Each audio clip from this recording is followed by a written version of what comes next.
Hello बच्चों, अब मैं आपको दिखा रही हूँ आपकी कक्षा का पाठ 1 पद, जिसके लेखक है रैदास जी। उसके 1 से 20 अति लघु प्रश्न उत्तर। इन प्रश्नों के उत्तर देके आप देखिए कि आपके इस पाठ की कितनी तैयारी है और आपको अभी और कितनी तैयारी करनी है।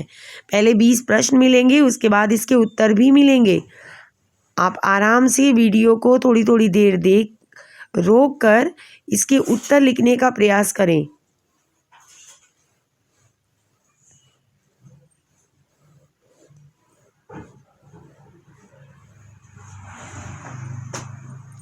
अब हम देखते हैं इसके उत्तर।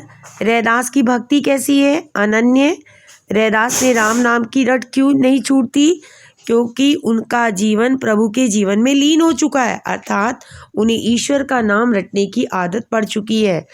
दूसरे पद में रैदास ने किसका वर्णन किया है? ईश्वर की कृपालुता और दीन दयालुता का। और तुलना किससे की है? अगर भगवान को चंदन कहा है तो स्वयं को पानी कहा है, भगवान को बादल कहा है तो स्वयं को मोर। इस तरह मैंने उदाहरण लिखे हैं। कबीर ने गरीब निवाजू किसे कहा है? अपने प्रभु को। और किन किन नामों से पुकारा है अपने प्रभु को? लाल, गरीब निवाजू, गोसाइयाँ, गोविंद, हरिजियो आदि। प्रभु को चंद और स्वयं को चकोर क्यों कहा है? ईश्वर के प्रति अपनी एकाग्रता सिद्ध करने के लिए। आप जानते हो ना, चकोर चांद को बिना पलक झपकाए देखता रहता है, वैसे वो भी ईश्वर को एकाग्र चित्त से ध्यान करना चाहते हैं। ईश्वर का ज्योत की दिन रात जलने से मतलब ईश्वर अपनी कृपा निरंतर प्रदान करते रहते हैं। ईश्वर की कृपा से किन किन संतों को उच्च पदवी मिली है? नामदेव को, कबीर को, त्रिलोचन, सदना, सैनु। रैदास की दृष्टि से गरीब और दीन दुखियों का रक्षक कौन है? स्वयं ईश्वर। अब कैसे छूटे राम नाम रट लागी, पंक्ति का भाव। रैदास प्रभु की भक्ति में लीन हो गए हैं, अब उनसे ईश्वर, उनमें और ईश्वर में कोई अंतर नहीं रह गया। प्रभु जी तुम चंदन हम पानी, पंक्ति के माध्यम से कवि रैदास क्या कहना चाहते हैं? कि मेरे तन मन में तुम्हारे प्रेम की सुगंध व्याप्त हो गई है। कवि संतों से ईश्वर की शरण में जाने को क्यों कह रहे हैं? क्योंकि ईश्वर ही उन्हें भवसागर से पार लगा सकते हैं।